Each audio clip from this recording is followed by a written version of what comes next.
Mustangs, welcome to this Tuesday edition of the Daily Update. I'm Haley Mnick. Let's get to the news. This week marks the one-year anniversary of the COVID pandemic. Coming up, how SMU will commemorate the losses. That story tops today's Mustang Minute.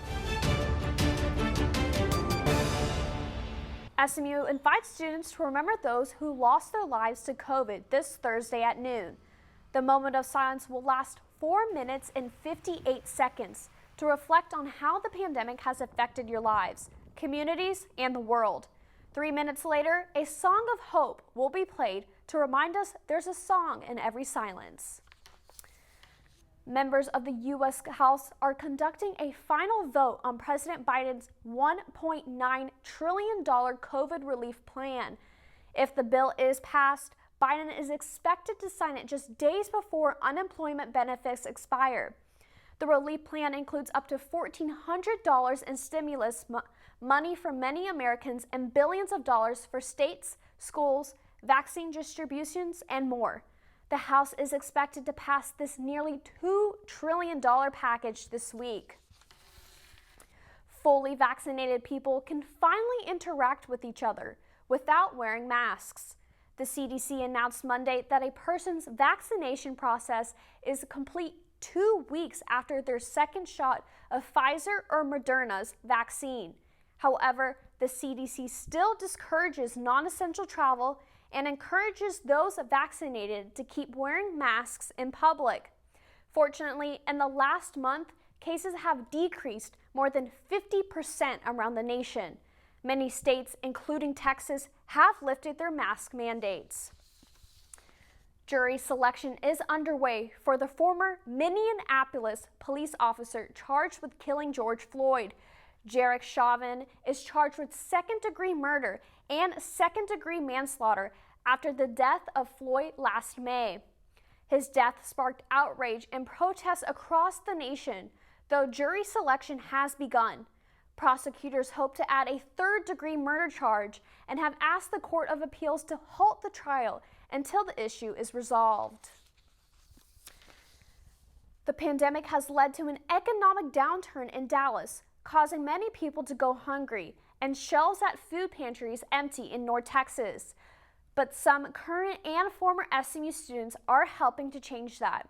SMU-TV's Kennedy Hayes tells us how. We're so grateful from the bottom of our hearts that you guys are here to help us do this and provide for our hungry neighbors. SMU Dedman School of Law has been looking for a way for alumni and students to connect in person and also help out and safely give back to the community during this pandemic. Who's here with SMU? If you guys can step forward, please.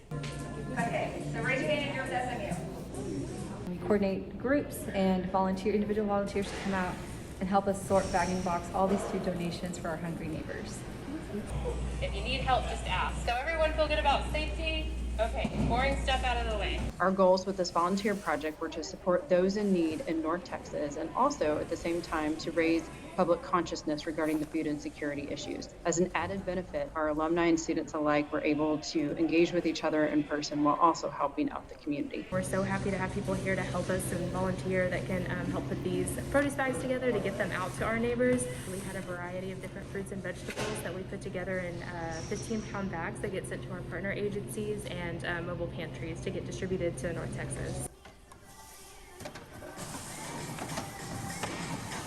Not do these programs without you guys. You see how much hard work goes into it. I know some of us got our workout in for today, our steps in, and we're good. So what we put together is 7,200 meals that are going out to North Texas neighbors. Give yourself another round of applause for being so awesome.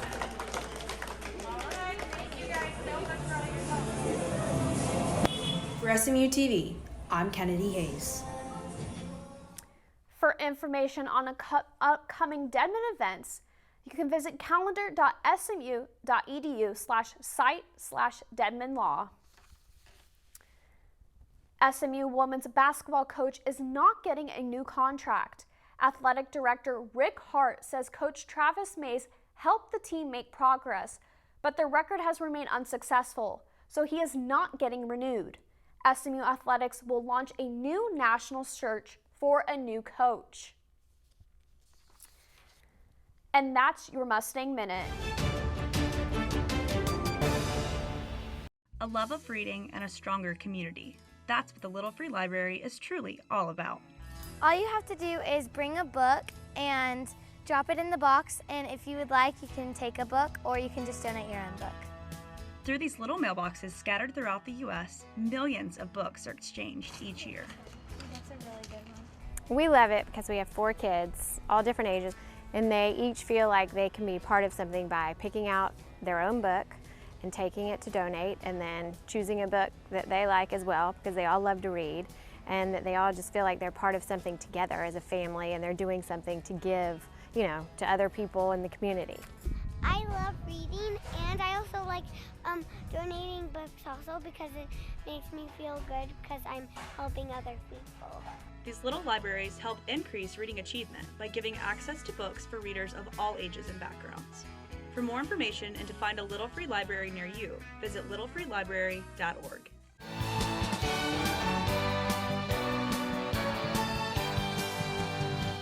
And now it's time for your 5-day forecast. Get out and enjoy the weather as soon as you can before the rain comes in later this week. Tuesday, clouds will start rolling in. The high will be 75 and a low of 62. Wednesday, the clouds will stick around and you can expect mostly cloudy skies. There will be a high of 80 with a low of 67. Thursday, clouds will continue to stick around. There will be a high of 78 and a low of 65. Grab your raincoats because on Friday we will see morning thunderstorms. There will be a high of 78 and a low of 64. Saturday will be cloudy throughout the day with a high of 75 and a low of 59.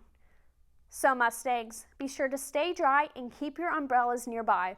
That's your 5-day forecast. For SMU-TV, I'm Haley Mnick.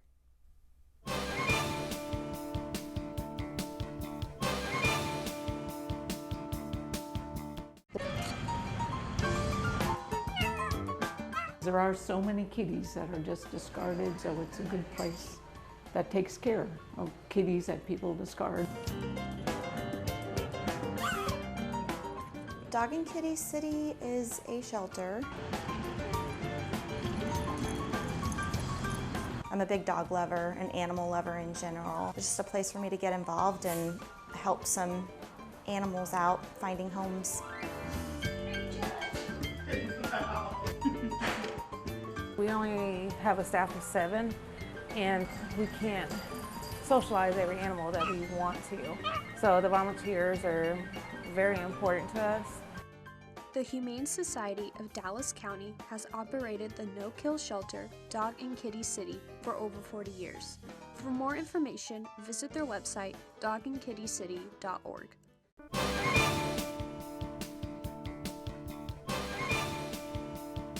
Cowboys fans will be glad to hear that the team has secured Dak Prescott for the long term. After 2 years of negotiations, the 2-time Pro Bowl quarterback has officially agreed to a new contract. The total value of the deal could hit upwards of $164 million. Dak said last July that he believed he could be a Cowboy for the rest of his career. It took a while for it to happen, but the deal is finally done. Well, that's all we have for you today, Mustangs. Remember, you can find us on Facebook at facebook.com/SMU Television and follow us on Twitter at SMU-TV. If you have any story ideas, shoot us an email, smutv@smu.edu. Thanks for watching this Tuesday edition of the Daily Update. Tune in Wednesday for our political news from the Hilltop as we launch the first installment of the semester of Real Talk with Martha Mills. Until then, have a great day and pony up.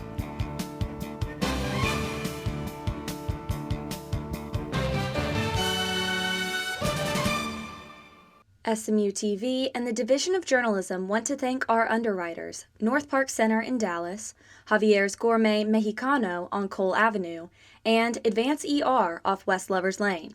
We appreciate your support of student media.